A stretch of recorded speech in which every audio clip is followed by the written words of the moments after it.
But instead of gradient descent or subgradient descent, let's take this as an opportunity to teach a really important alternative optimization procedure called coordinate descent. So let's just have a little aside on the coordinate descent algorithm, and then we're going to describe how to apply coordinate descent to solving our lasso objective.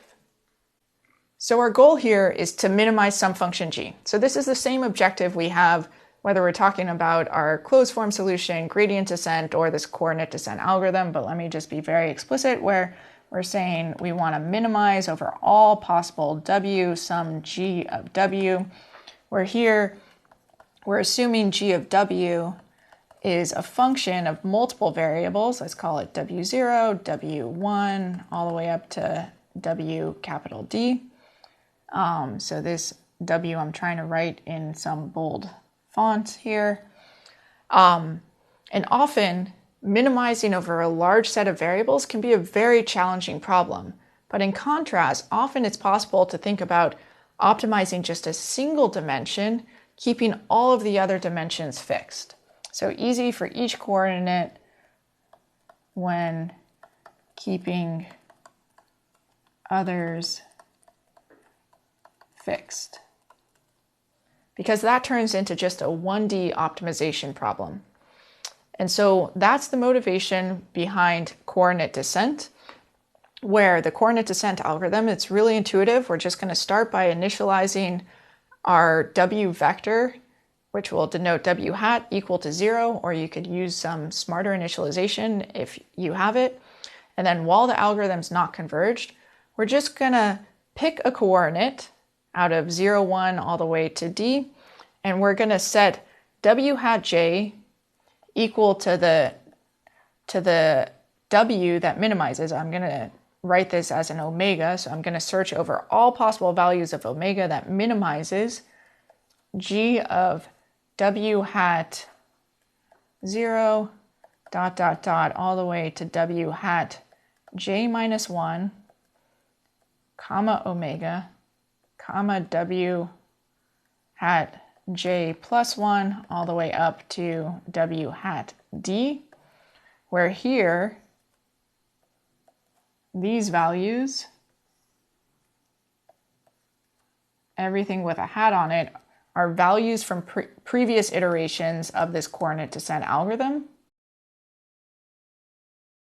And our objective here is we're just minimizing over this jth coordinate. Sorry, these j's are pretty sloppy here. Okay, so whatever omega value minimizes this joint objective plugging omega in is going to be what we set w hat j equal to at this iteration, and then we're going to keep cycling through until convergence.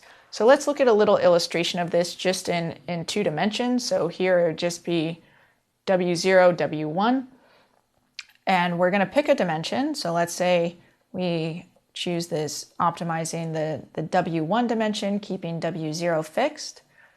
So I'm just going to look at this slice. And what's the minimum along this slice? Well, the minimum occurs here. If I look at the contours, this is the minimum along this dimension. And then what I'm going to do is I'm, in this case, just going to cycle through my coordinates. I'm next going to look at keeping w1 fixed and optimizing over w0. And here, what's the minimum? I'm going to drop down to the minimum, which is here. Then I'm going to optimize over w1, holding w0 fixed to this value, and I'm going to keep taking these steps. And if I look at the path of coordinate descent, it's going to look like the following, where I get these axis-aligned moves.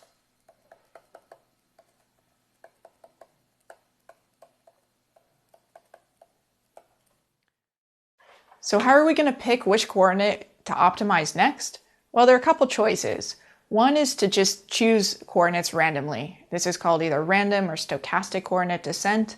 Another option is round robin, where I just cycle through 0, 1, 2, 3, all the way up to D, and then cycle through again.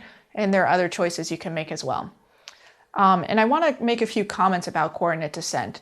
The first is it's really important to note that there's no step size that we're using in this algorithm. So that's in contrast to gradient descent, where we had to choose our step size or step size schedule. And hopefully in the practice that you've had, you've seen the importance of carefully choosing that step size. So it's nice not having to choose that parameter. And this algorithm is really useful in many, many problems. And you can show that this coordinate descent algorithm converges for certain objective functions. One example of this is if the objective is strongly convex, and we talked about strongly convex functions before. Another example is for lasso, which is very important. That's why we're talking about using coordinate descent for lasso.